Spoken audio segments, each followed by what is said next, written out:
Vous recherchez une école de référence pour une double formation universitaire et professionnelle de qualité? Voici l'opportunité à ne pas rater. L'École supérieure d'administration, d'économie, de journalisme et des métiers de l'audiovisuel ESAE vous offre des programmes d'enseignement en licence et en master orientés vers l'emploi qui font d'elle une référence à travers les filières de l'administration générale et territoriale, l'administration du travail et de la sécurité sociale, droit, diplomatie et relations internationales, administration hospitalière, universitaire et intendance, journalisme et métiers de l'audiovisuel et toutes les filières des sciences de gestion. Une seule adresse, www.esae.bj. Rendez-vous dès maintenant sur nos campus ESAE Bedjromende au numéro 90 93 65 21 ou au numéro 98 98 14 00. Paracourt sur le numéro 52 46 12 12. Aboumé-Calavi au numéro 52 88 44 44. Akpaka au numéro 52 88 33 33. ESAE, l'excellence à un nom.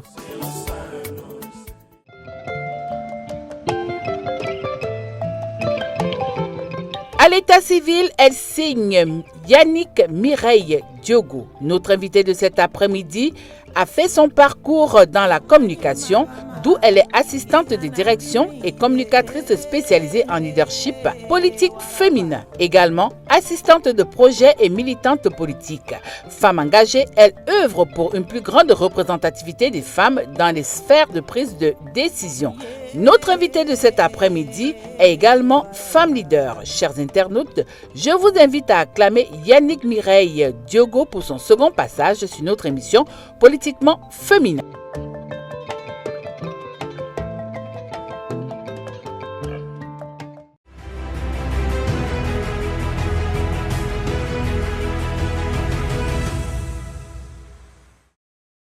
Mesdames et messieurs, bonsoir. Vous êtes sur ESAE Télévision et nous sommes le samedi. Et comme vous le savez, samedi, c'est Politiquement Féminin, votre émission de décryptage de l'actualité nationale. Ce samedi, la thématique nous conduit à ce thème pour une autonomisation des femmes en politique au Bénin. Que faire? Pour en parler, je reçois Yannick Mireille Diogo. Bonsoir. Bonsoir madame. Comment ça va? Je me porte bien. Alors l'entretien, ce sera avec moi. Vous n'êtes pas une nouvelle venue dans la maison? Tout à fait. C'est d'ailleurs un plaisir pour moi d'être ici avec vous sur ce plateau et je profite pour vous remercier quand même de l'opportunité que vous m'accordez d'être ici avec vous aujourd'hui. Alors, comme toujours, votre CV, il est tellement grand que, donc, long que, en fait, juste un petit condensé, mais certainement, il y a quelque chose que vous aurez aimé qu'on dise dans cette brève présentation. Je pense que de façon synthétique, tout y est, l'essentiel y est. Et si je dois ajouter ou compléter quelque chose, ça va être notamment dans le domaine du leadership politique féminin, parce que c'est quand même un thème que j'ai beaucoup étudié. J'ai eu quand même à bénéficier de beaucoup de renforcement de capacités dans ce domaine. Et je peux dire quand même que c'est un domaine dans lequel je suis très très à l'aise, qui me permet d'ailleurs de partager mes compétences avec d'autres femmes qui n'ont pas eu la chance ni l'opportunité de bénéficier de ces formations. Alors, il y a quelques années, c'est les mots égalité, c'est les mots parité qui étaient ventilés à tout vent, à tout moment, et les femmes réclamaient ça, elles revendiquaient même. Mais depuis quelques années, c'est le mot autonomisation qu'on n'arrête pas de nous sortir à tout moment lorsqu'il faut parler des femmes. Alors, moi, je veux savoir, la femme leader que vous êtes, l'acteur politique que vous êtes, quand on parle d'autonomisation, tout court, qu'est-ce que vous mettez dedans? Pour moi, l'autonomisation, c'est déjà la capacité de se prendre en charge, de pouvoir prendre en charge ses besoins vitaux, parce que c'est très important. Ces besoins vitaux et également prendre en charge la famille proche et élargie, pouvoir répondre aux sollicitations diverses que l'on peut rencontrer dans la communauté et dans l'exercice de notre fonction politique. Voilà. Je peux également dire que l'autonomisation, pour moi, c'est avoir le pouvoir d'agir. Le pouvoir d'agir, le pouvoir de décider, le pouvoir de pouvoir se tracer une ligne, de rester sur cette ligne et de pouvoir réaliser ces projets, avoir les moyens de réaliser ces projets-là. Alors, quand vous parlez de tracer une ligne, moi, je vais directement tracer cette ligne pour vous. Maintenant, lorsqu'on parle d'autonomisation politique, comment est-ce que vous, femme politique que vous êtes, vous définissez cette autonomisation? L'autonomisation politique, c'est être présente dans la sphère politique, pouvoir influencer les décisions, participer aux prises de décision et militer comme cela se doit et partager sa vision, influencer la communauté. Je pense que c'est essentiellement ce que je peux dire par rapport à l'autonomisation politique. Même au niveau de l'autonomisation tout simple, on parle de militer. On vient également en politique, lorsqu'on parle également de l'autonomisation politique, on parle également de militer. Pourquoi est-ce qu'on demande toujours, et on demande le plus souvent aux femmes de militer? Tout porte à croire que si les femmes ne militent pas en politique, elles n'atteignent pas leurs objectifs. Le militantisme s'impose à tout le monde, autant aux femmes que les hommes. Nous militons tous. Et c'est d'ailleurs en faisant l'exercice de militer que nous avons l'opportunité d'apprendre. Parce que le leadership se construit. Et donc c'est en militant qu'on apprend. Chaque fois qu'on se heurte aux difficultés, nous développons les capacités chaque fois de lever ces barrières-là, d'affronter ces difficultés et d'avancer. Donc on ne peut pas faire la politique sans militer. Ah ouais? Oui. Mais il y en a qui font la politique sans militer. Hein? On voit comment ça se passe. Hein? On parle de X à Y. On n'a pas besoin de militer forcément. Oui, il y a effectivement de ces cas, mais ce n'est pas la norme. Ce n'est pas ce qui doit être. Et donc, il faut plutôt encourager les jeunes, les femmes à militer, à faire cet exercice-là, à apprendre, à faire leur route tout doucement et accomplir oui, mais leur certains destinée. estiment que militer, c'est perdre du temps. Pour certains, oui. Pour certains, oui. Et parfois, ça leur marche. Je peux dire que c'est peut-être une question de destinée ou de chance, je ne sais pas. Ça marche pour certains. Mais pour d'autres, ce n'est pas évident. Il faut vraiment fournir des efforts, apprendre, s'imposer à un moment donné, passer par des moments très très difficiles parce que pour une femme, militer, c'est beaucoup de sacrifices et donc c'est énormément d'étapes à franchir avant d'accéder à un niveau de donner de responsabilité. Alors, généralement, on estime souvent que tout chemin mène à Rome. Lorsqu'on se retrouve dans ce domaine de la politique et qu'on parle de cette autonomisation, est-ce que vraiment tout chemin peut mener à Rome? Non. Tout chemin ne peut pas mener à Rome parce que quand je prends par exemple, nous parlons de l'autonomisation d'ailleurs, l'autonomisation politique, il y a beaucoup de femmes qui militent aujourd'hui en politique, mais qui n'ont pas encore atteint cette autonomisation-là. Il y en a qui l'ont atteint, mais c'est très peu. Il y a beaucoup de femmes aujourd'hui qui militent encore dans les partis politiques à divers niveaux, mais qui n'ont pas encore atteint cette autonomisation-là. D'où l'importance pour nous de nous mettre ensemble, pour être plus forts et de créer un espace pouvant permettre à nous femmes de pouvoir atteindre cette autonomisation politique-là. Vous parlez de vous mettre ensemble. On a juste à côté un parti où c'est une femme qui est présidente. On ne voit pas les femmes courir pour aller là-bas. Hein? Effectivement, Pourquoi? Il y a une femme qui est présidente du parti, mais n'empêche qu'il y a des femmes qui militent au sein de son parti.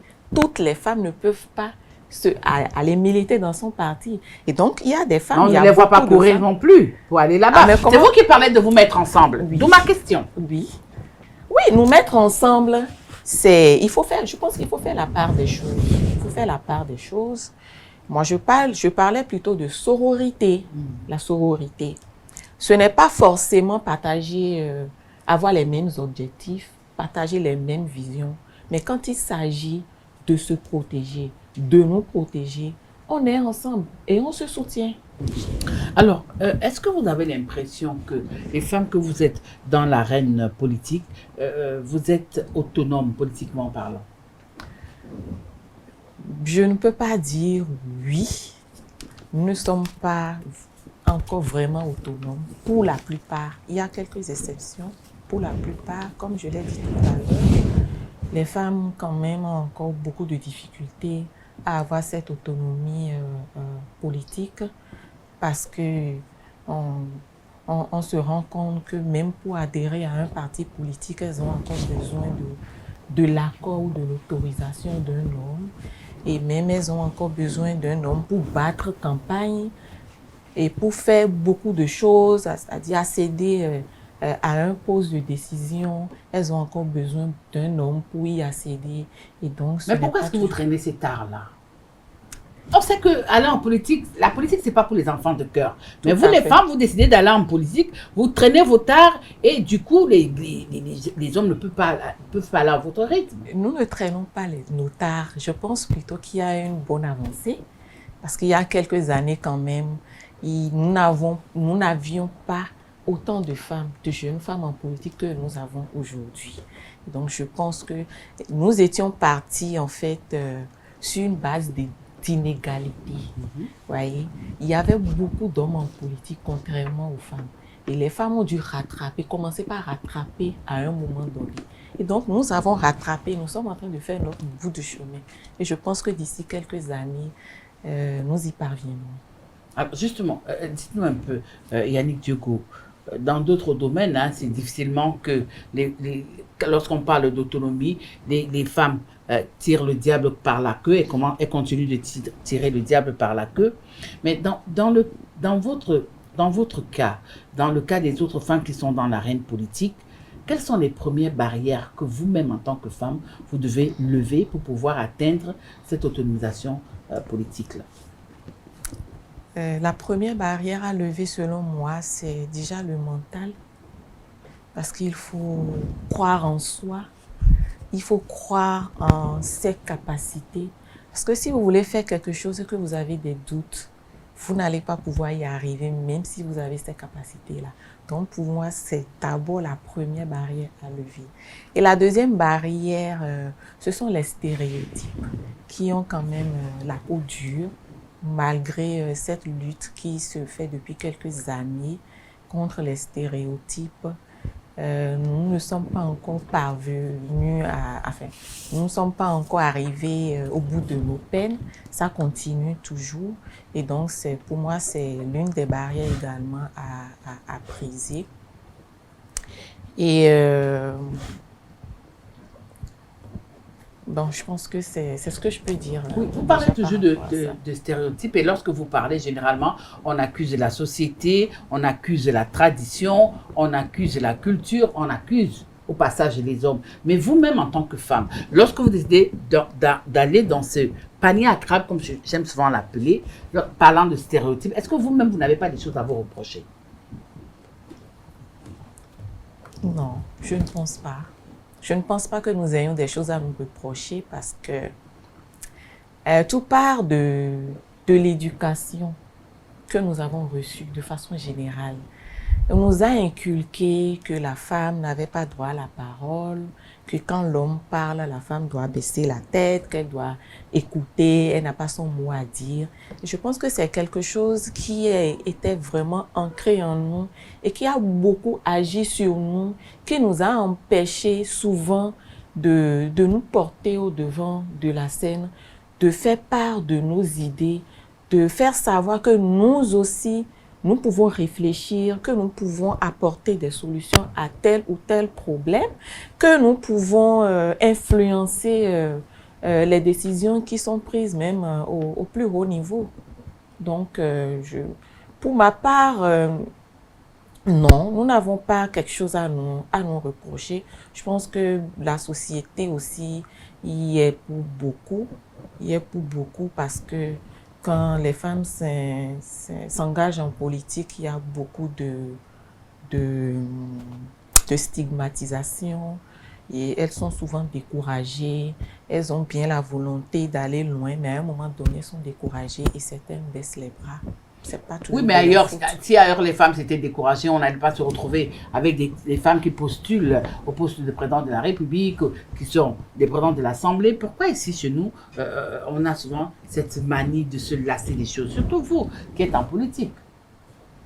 Ici aussi, nous avons connu quand même une femme, des femmes, une femme qui a Ce été fut jadis dans candidate. longtemps. Bien sûr, mais ça vient. C'était au lendemain du renouveau démocratique. Là, ça commence par faire long. Hein. On n'a plus ces femmes-là qui...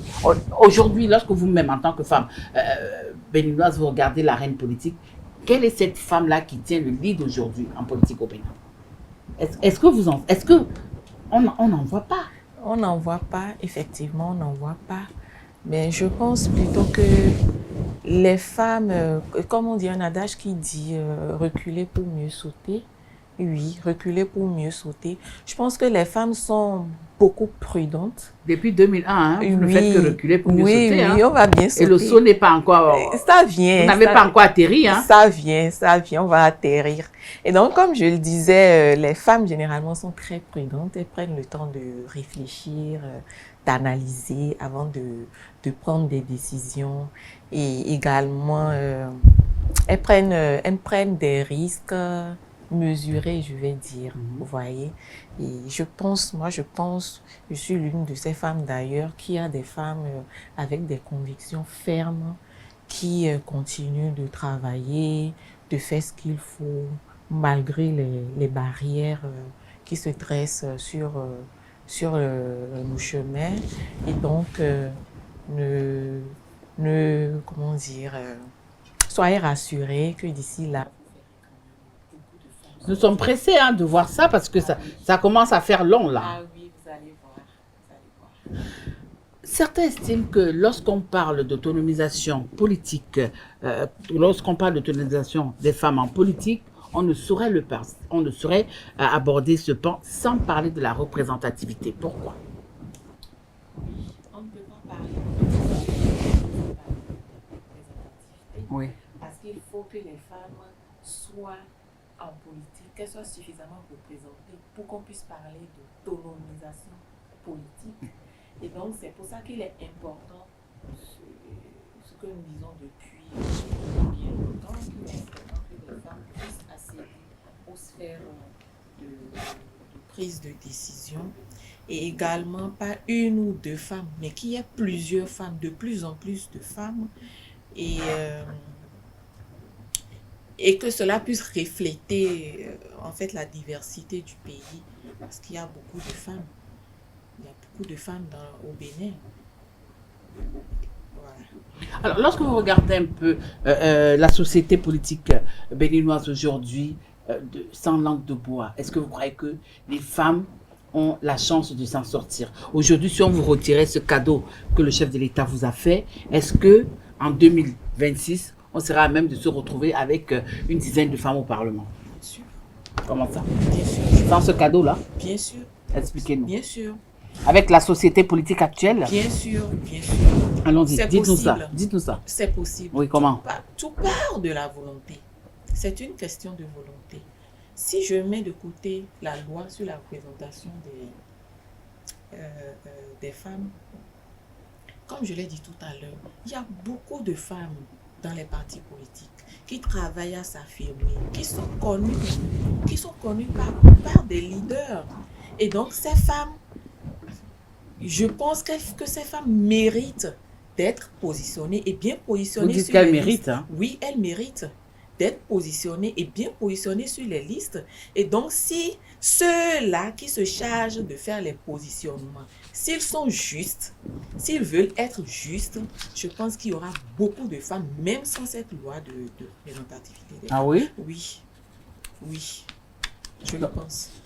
Aujourd'hui, si on instaurait les primaires, par exemple, au sein des partis, vous croyez que les femmes seraient majoritaires? Elles seraient bien positionnées? Bien sûr. Elles seraient prêtes à battre les hommes? Bien sûr. Moi, j'encourage d'ailleurs les primaires.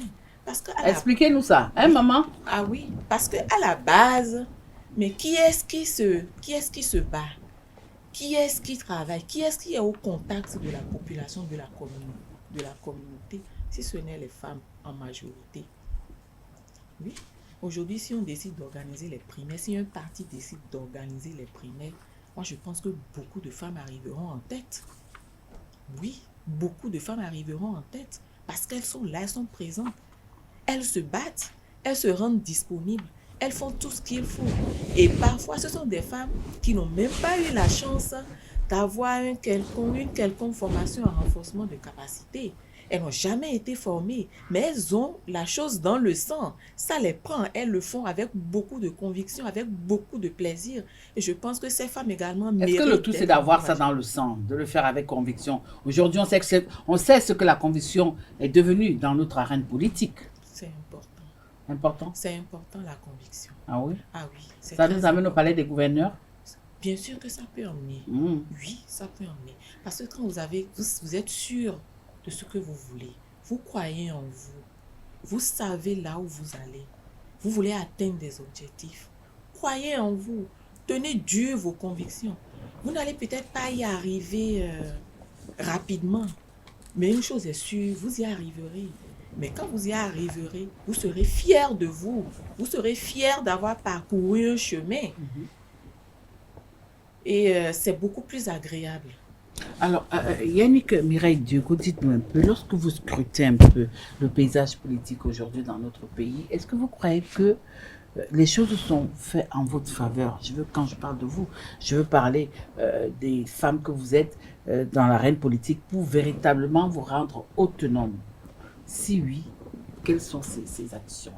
Quelles sont ces choses? Alors, je dis aujourd'hui, lorsque vous, en tant que femme politique, vous scrutez un peu le paysage politique de notre pays, est-ce que vous croyez que les choses sont faites en votre faveur, les femmes, pour vous rendre véritablement autonome? C'est-à-dire que vous n'aurez plus à attendre quelque chose venant forcément des hommes ou alors venant des mécènes? Non, pas vraiment. Pas vraiment, parce que les difficultés sont toujours là. Et surtout en politique, avec les femmes, c'est difficile, très difficile, parce qu'il y a des obligations auxquelles nous devons faire face. Et on va en politique parce qu'on a quelque chose à apporter, parce qu'on a envie de construire, on a envie de contribuer. Et donc on ne vient pas en politique les bras ballants, espérant y trouver quelque chose. On n'y va pas en bon voyage, c'est ça que vous voulez nous dire ce samedi? Que lorsqu'on décide de venir en politique, c'est pas un bon voyage, hein? Non, c'est pas ça. Et donc les difficultés sont là. Aujourd'hui, une femme qui, par exemple, est candidate à une élection a des difficultés de faire la campagne. Parce que quoi qu'on dise, la campagne, ce sont les moyens. La communication, ça a un coût. Il y a beaucoup de choses dont elle doit s'occuper. C'est vrai que le parti fait quelque chose, prend en charge certaines choses, mais elle ne peut pas attendre que le parti fasse tout. Elle doit mettre la main à la poche et faire certaines choses. Je pense que ça fait partie des freins qui retardent aujourd'hui les femmes. Nous avons des femmes... Oui, mais aujourd'hui, permettez, hein, je ne vous coupe pas, mais aujourd'hui, avec la réforme que nous avons, la réforme du système partisan, est-ce que ça vous permet de mettre la main à la poche comme ça, sans véritablement vous en référer au parti?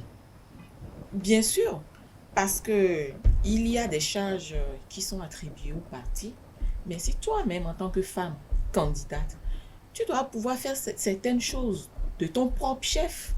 Tu dois avoir ta cellule de communication en dehors de celle du parti. Tu dois prendre des initiatives. Il y a beaucoup de choses que le parti ne peut pas faire tout seul. Tu vas contribuer. Il y a des activités même que le parti va organiser auxquelles tu vas contribuer en tant que candidate. Donc, ce n'est pas toujours facile. Aujourd'hui, la question, c'est de savoir si vous, en tant que femme, vous êtes prête et surtout, vous voulez vraiment d'une autonomie en politique. Bien sûr. Comment? Bien sûr que nous voulons. Vous faites quoi pour sortir des carcans des hommes? Qu'est-ce que vous faites? Mais je l'ai dit tout à l'heure, ce que nous faisons déjà, c'est de nous mettre ensemble. Oui, ça on voit où votre mettre ensemble vous conduit, ça on voit. Non. Vous êtes ensemble, mais nous n'avons pas de résultat. Bien sûr. Donc, vous mettre ensemble, c'est les gros foulards là? Non, pas du tout. Les résultats sont là.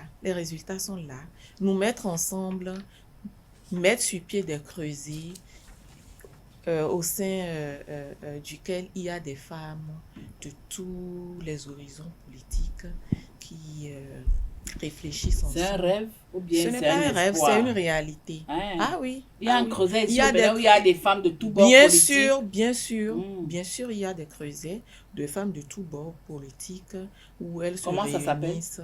Il y a par exemple à Wilm, vous voyez, les femmes se réunissent, discutent de certains sujets, réfléchissent par exemple à l'autonomisation de la femme, les mécanismes à mettre sur place et tout. Donc il y a des choses qui se Mais font. lorsque vous vous retrouvez comme ça, les décisions, nous, on n'est jamais au courant de ça. Ou alors vous gardez ça dans les tiroirs. Les décisions. Bah oui, les recommandations, on n'en voit pas ou vous gardez ça dans les tiroirs? Mais pas du tout. Pas Bah, du à tout. quel moment on fait des sensibilisations alors de ces recommandations? Les sensibilisations se font. Ça se font, c'est peut-être pas médiatisé comme cela se doit, mais ça se fait. Est-ce qu'aujourd'hui, vous ne vous sentez pas un peu otage des hommes? Vous qui êtes en politique, vous les femmes. Je veux Otage, parler des hommes politiques, hein, des hommes qui sont en politique comme vous également. un peu oui. Pourquoi Un un peu peu? oui, un peu oui. Parce que les femmes, il y a des femmes aujourd'hui qui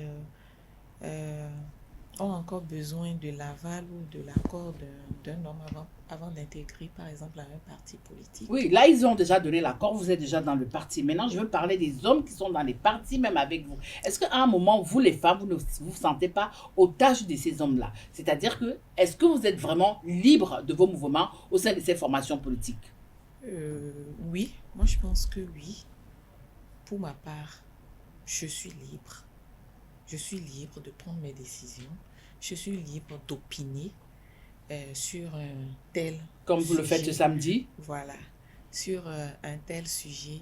Et c'est vrai que parfois, il y a des rapports de force. Il y a des rapports de force. Comme en toute chose, hein? Oui. Et donc, moi, je vois plutôt les hommes comme des collaborateurs. Je préfère les voir ainsi. Et donc, quand il y a des sujets, des zones d'ombre, qu'on puisse en discuter, que je puisse donner mon point de vue. Et puis, on collabore et puis chacun tire son épingle du jeu. 2026, c'est une année cruciale, c'est une année électorale au Bénin où nous aurons droit à 3 élections. Aujourd'hui et depuis quelque temps, le débat sur le code électoral, on respire ça, on dort ça, on se réveille avec le code électoral. Alors aujourd'hui, Yannick Diogo, votre position par rapport au code électoral? Le code électoral, c'est un sujet très pertinent. Alors, je suis un code qui permet l'équité, l'ouverture des femmes et des jeunes, je suis pour. Mais un code qui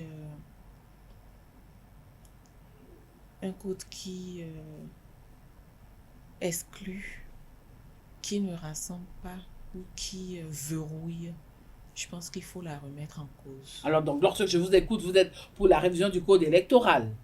Mais justement, les femmes que vous êtes, vous faites quoi pour que ce code soit révisé? Ailleurs, on se rappelle, les bouts de bois de Dieu, quand ça n'allait pas, les femmes ont pris du balai. Mais nous, ici, vous dites, ça ne va pas, mais vous faites quoi concrètement, les femmes, pour que les lignes bougent à ce niveau-là, pour qu'on ne sente pas cette exclusion que vous êtes en train de prêcher matin et soir? Les femmes font beaucoup. Quoi?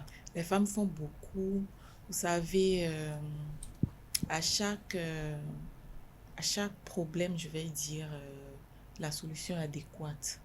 Est-ce que c'est sortir, se mettre à la rue aujourd'hui qui va régler le problème? Je me le demande. Je n'en suis pas sûre. Mais au sein des partis politiques, le débat se fait.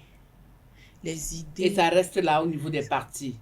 Ça ne sort pas. Et il faut que le débat se fasse au sein des partis, que des stratégies soient définies, que des propositions soient faites et que certain nombre de choses soient faites avant de porter ça Donc, à vous entendre, nous, les Béninois lambda, nous n'avons pas droit de citer lorsqu'on parle du code électoral. C'est votre affaire à vous, vous les politiques.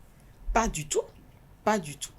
Je m'appuie sur ce que vous avez dit. Tout le monde, non, pas du tout. Donc c'est vous, vous êtes les têtes à penser, c'est-à-dire que vous êtes le laboratoire et on attend que vous apportez le produit fini. Non, ce n'est pas le cas. Les partis politiques jouent leur rôle.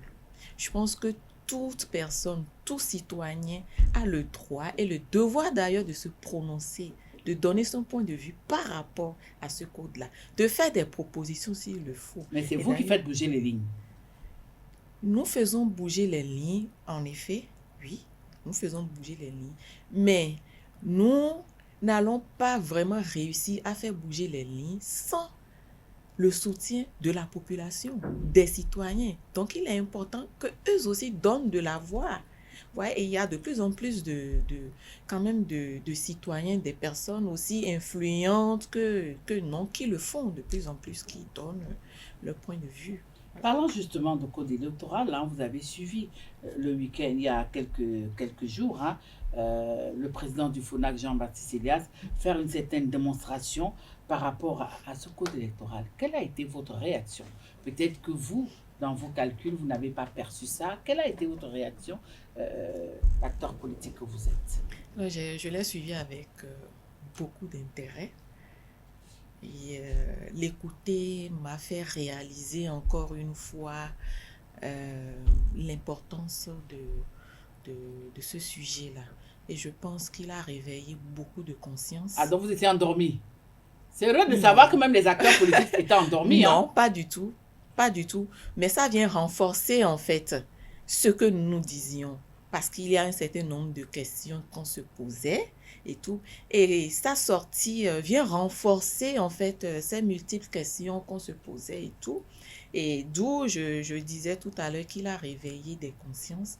Et que ce soit des politiques ou des citoyens non politiques, je pense que ça les a travaillés aussi. Ça leur a permis de comprendre davantage ce que comporte ce code-là.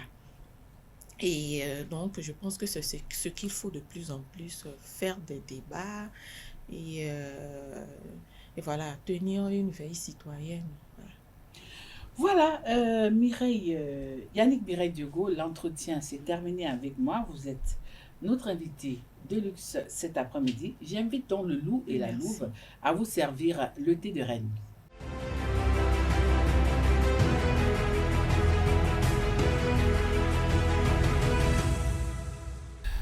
Voilà, ils sont déjà installés. Bonsoir Omaric. Bonsoir Tatiana. Ça va? Toujours un plaisir de vous retrouver. Dis donc, quelle couleur! Depuis ce matin, je suis un amoureux. Un amoureux? Un amoureux. Pas de notre invité, j'espère? Non, du tout pas. Ah, ok, d'accord. Bonsoir Billy. Bonsoir Tatiana. Alors, Yannick, tu la connais déjà? Aujourd'hui, tu passes pas la pommade, hein? Tu tires à balles réelles. Je vous la laisse.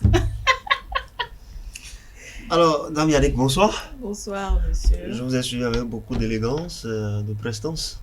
Merci donc pour vos propos. Alors, tout de suite, moi, je voudrais savoir de quel côté vous vous retrouvez en tant qu'actrice politique. De quel côté je me Oui, retrouve? en tant qu'actrice politique, est-ce que vous êtes du côté des gens qui disent que c'est moins bon, ou bien que c'est des gens qui disent que c'est bon, ou des gens qui disent que c'est trop bon? Je me retrouve du côté des gens qui disent que c'est moins bon, qui savent apprécier ce qui est bien et qui savent également relever ce qui n'est pas bien, qui pourrait être amélioré. Vous préférez être opposante pacifique? Opposante pacifique, enfin, je n'ai pas compris ce que vous voulez Ou alors dire. elle est centriste, ou alors vous êtes centriste. Je ne suis pas centriste. Voilà. Je suis D'accord. opposante. Sur la scène politique aujourd'hui au Bénin, est-ce qu'on peut se contenter du fait qu'il y a de plus en plus de femmes qui s'intéressent à la politique? Bien sûr. Bien sûr, il y a de plus en plus de femmes qui s'intéressent à la politique et elles ne croisent pas les bras. Je les côtoie au quotidien. Et donc, je peux affirmer que oui, il y en a de plus en plus. Vous savez qu'il y a encore beaucoup à faire dans ce sens-là, parce que ce n'est pas aussi facile pour nous, par exemple, de trouver des gens, des femmes comme vous, qui sont prêtes à parler, des gens qui fuient le micro, qui fuient les écrans, qui fuient la radio. Vous ne croyez pas qu'il y a un besoin crucial là de renforcement de capacité, que ce soit en expression ou en leadership? Bien sûr, bien sûr, mais je pense également qu'il y a des femmes qui sont prêtes, qui ne fuient pas le micro. Sur une échelle de 10, Sur une échelle de 10. deux personnes? Non, Combien? plus de deux. Je Hein, peux mamie? dire 4, bien sûr.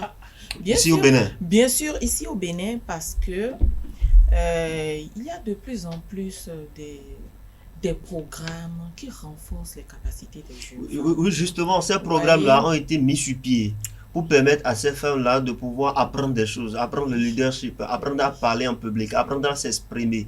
Mais vous pensez que tout de suite, si je vous mets dans cet exercice-là, 10 femmes qui sont capables aujourd'hui de passer sur les plateaux de Les Arènes pour parler comme vous, 10 femmes, tout de suite, ou bien on parle même de 5. Je peux vous les fournir. Allons à 3.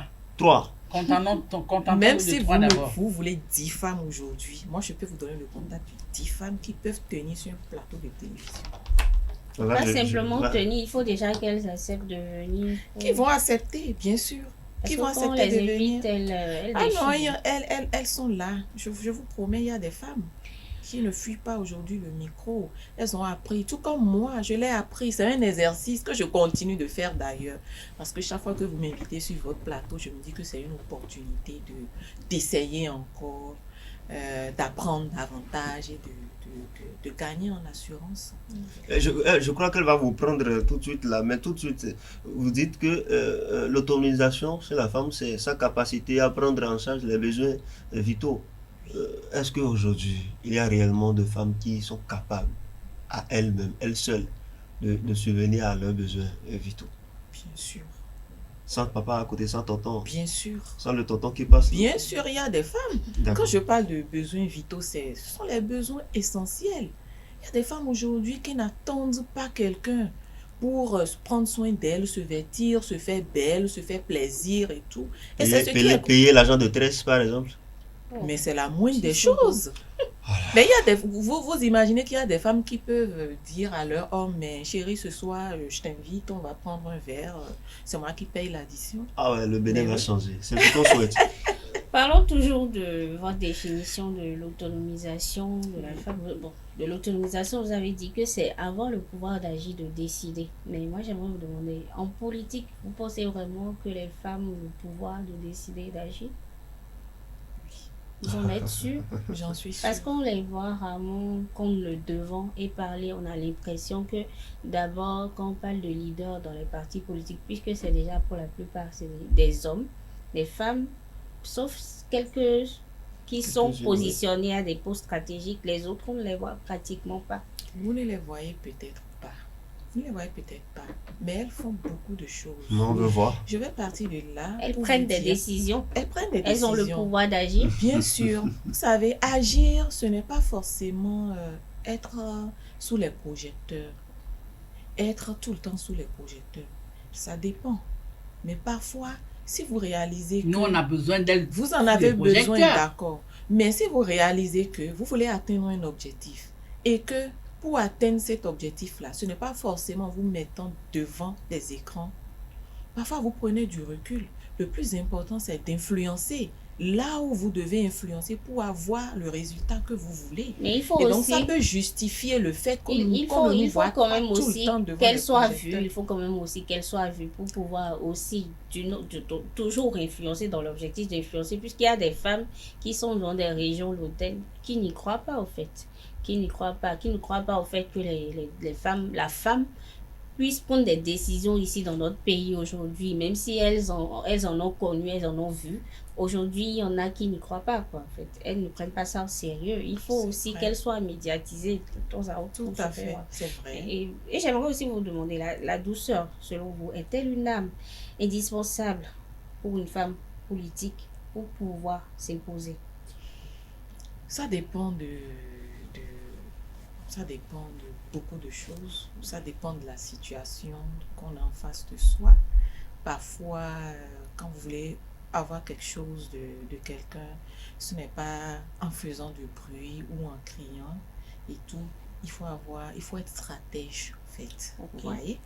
Mais qu'on se retrouve dans une situation où, qu'on a essayé des stratégies plus douces et que ça ne passe pas à un moment donné, si vous sentez que, qu'on abuse de vous ou que vous êtes piétiné, il faut hausser le ton. Ok. Il faut hausser le ton. Donc, quand c'est nécessaire, il faut être douce, mais quand Oui. il faut utiliser aussi l'autre approche pour Ah oui, pouvoir il se le faire faut. entendre, Il faut le faire. Il faut. C'est qui vos modèles en politique? Modèle féminin, je précise. Modèle féminin. Mm. Il y en a tellement. Oui, c'est Il y en a modèle quand à elle. même. Bon, peut-être Mais deux. modèle à moi, Marie-Lise Bedo. Oui. Et feu Karim Rafiatou. Ok, De- merci. du plateau. Oui. Alors, vous avez parlé de la présence des femmes sur l'échiquier politique, mais comment peuvent-elles réellement se montrer qu'elles existent, montrer qu'elles sont sur le terrain politique, alors qu'elles refusent de s'afficher, de montrer qu'elles agissent? Comment on peut les remarquer alors qu'elles se disent être politiques? Si elles refusent de se montrer, comment on peut savoir que, bon voilà, On c'est ira une les femme chercher politique? dans leur maison, dans leur cuisine. Vous pensez qu'on serait arrivé vous chercher dans votre maison si on ne vous connaissait de rien? Je pense que les femmes en politique, pour la plupart, se disent que le plus important, c'est d'abord de commencer dans la communauté. Je pense qu'elles s'impliquent beaucoup plus dans la communauté. Elles s'impliquent à être présentes, à avoir beaucoup de personnes à leur cause. Et du coup, elles ne prennent pas trop d'importance au fait qu'il est important qu'elles se fassent voir également par d'autres personnes, mettre davantage de lumière sur ce qu'elles font dans leur communauté. Je vous assure qu'il y a des choses qui se font, que des femmes font beaucoup de choses dans les contrées. Vous avez quand même reconnu que, voilà, par rapport à la question de l'autonomisation de la femme, la réponse reste mitigée, Oui. parce qu'il reste beaucoup à faire. Vous le reconnaissez quand même? Je reconnais qu'il reste beaucoup à faire. Vous avez parlé également des barrières, de quelques barrières à lever. Vous ne pensez pas que les femmes manquent de confiance en elles réellement? Oui, quelques-unes. Il y en a qui continuent de manquer de confiance en elles. On peut pas nous en vouloir pour ça. Parce que nous avons été moulés dans un système qui a tout fait pour nous faire douter de nous-mêmes. Et donc, ce n'est pas quelque chose qui va arriver du jour au lendemain. C'est un travail progressif. C'est ce que je disais. Là encore, on va accuser la tradition et la Vous faites culture. allusion au patriarcat? Oui, c'est en partie. Ça fait partie. En partie. Et donc, c'est un travail qu'on fait au quotidien sur soi pour lever ces barrières-là. 2026 à la veille aujourd'hui, est-ce que vous pouvez dire publiquement sur un plateau de télévision que bon, voilà, vous envisagez accéder voilà, à la magistrature parlementaire? Je pense que j'en ai les capacités. D'accord? Pourquoi pas, je nourris l'envie d'être au prochain Parlement. Est-ce que c'est une envie ou une affaire de capacité réellement? Est-ce que c'est une envie? Tout le monde peut avoir envie d'être député, mais est-ce qu'on a la capacité? J'en ai les capacités. Je crois que c'est une bonne réponse. Je crois en moi et mes convictions sont fermes. Et si en 2026, puisque j'ai la volonté, les ambitions sont là, mais je ne peux pas les concrétiser toute seule. Si mon parti croit en moi et décide que oui, cette femme, nous pouvons la porter à un niveau pour qu'elle puisse être élue.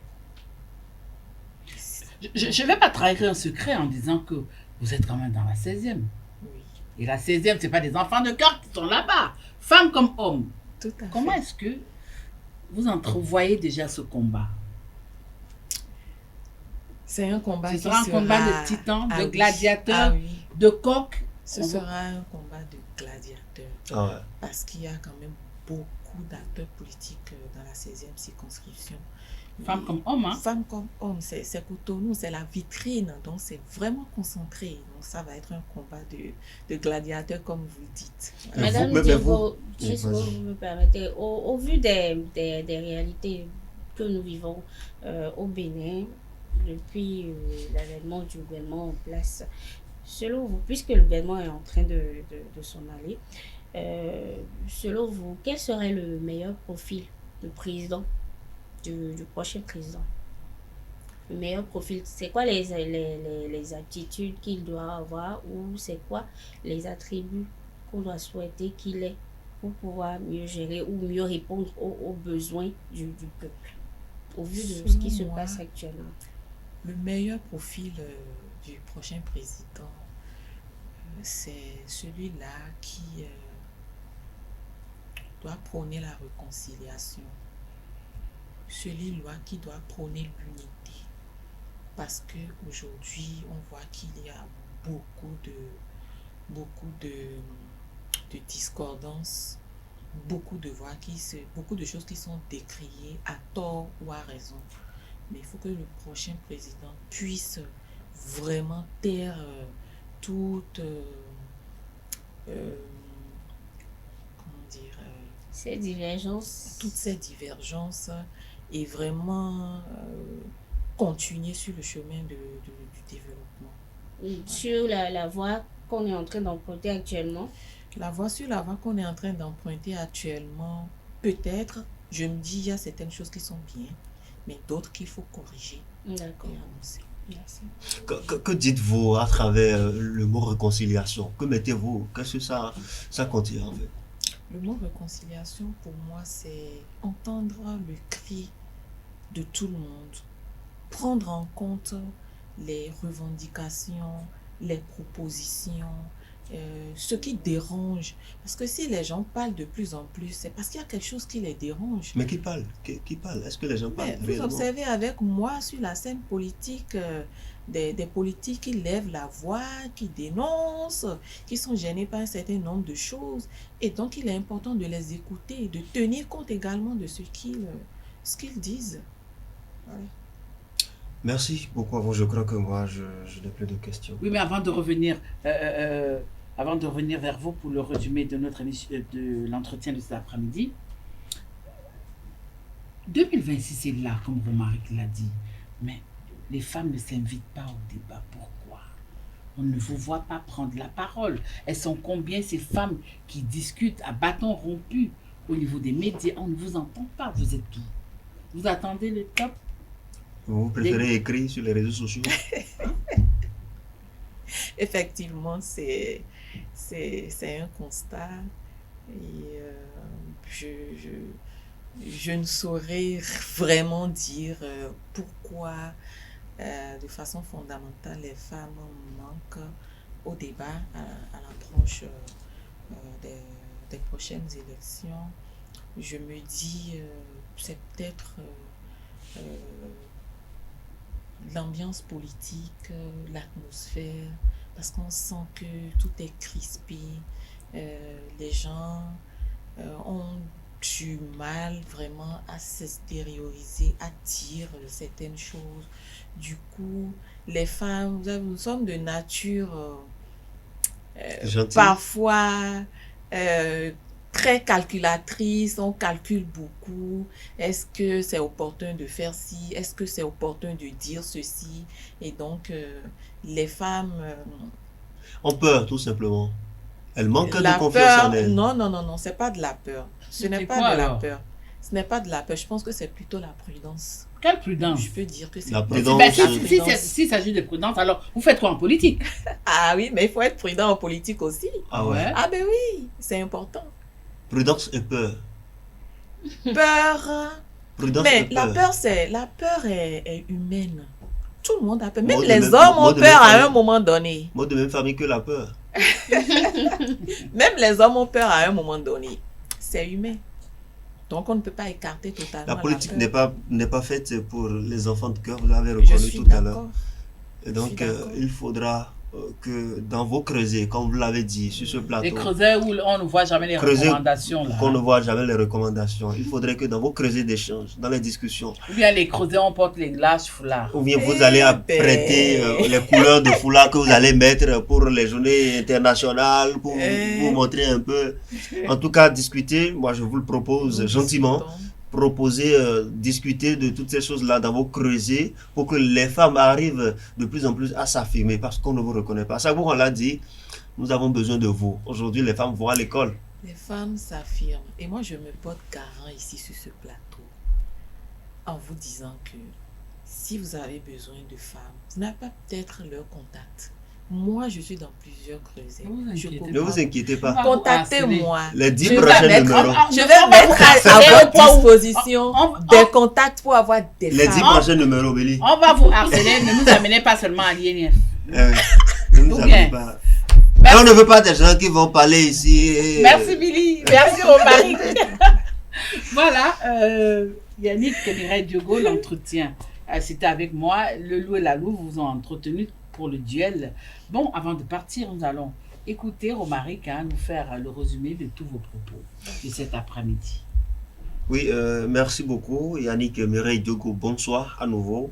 Sur le thème pour une autonomisation des femmes en politique, que faire? Yannick Mireille Diogo est actrice politique et elle définit l'autonomisation comme la capacité pour une femme de subvenir à ses besoins vitaux et à ceux de sa famille. Cela importe et implique le pouvoir d'agir, de décider et donc de s'imposer dans l'espace public.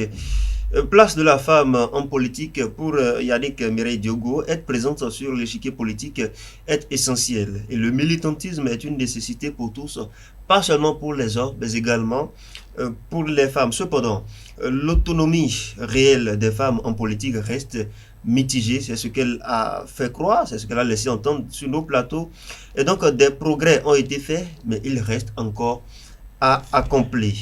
Quelques avancées dont elle a notamment parlé, un intérêt croissant des femmes pour la politique, notamment chez les jeunes qui s'intéressent donc de plus en plus à la chose politique. Il y a des barrières à lever. Par exemple, le manque de confiance en soi, les stéréotypes de genre, les stigmatisations sociales.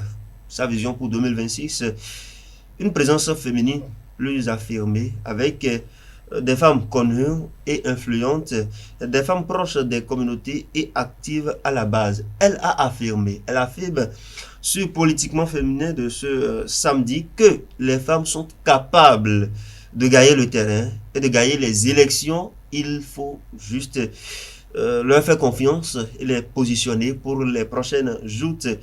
Yannick Mireille Diogo préfère avoir les hommes comme des collaborateurs. C'est bon? Voilà, chers amis internautes, avant de mettre la clé sur le paillasson, comme toujours, votre mot de fin.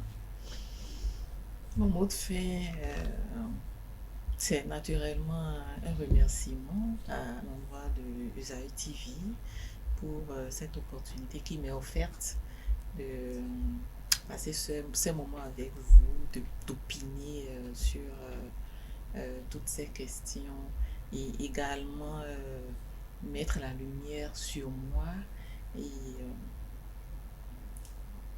montrer encore une fois à l'opinion publique que les femmes sont là, que je suis là, que je continue de faire ce qu'il faut. Je remercie toutes les personnes qui me soutiennent, qui continuent de croire en moi et qui m'apportent tout le soutien nécessaire. Je fais un clin d'œil à ma petite famille, mes enfants qui sont mes soutiens numéro 1. Le fan club de maman. Ah oui. Et donc, merci beaucoup. Et ce fut un moment très agréable dans votre compagnie. Voilà, chers amis internautes, fin et stop, tout le monde descend, toute l'équipe de production vous remercie de toujours nous préférer les samedis après-midi. Retrouvons-nous samedi prochain pour une autre thématique. C'est Politiquement Féminin, ça se passe sur Esaü Télévision, la meilleure des web télé.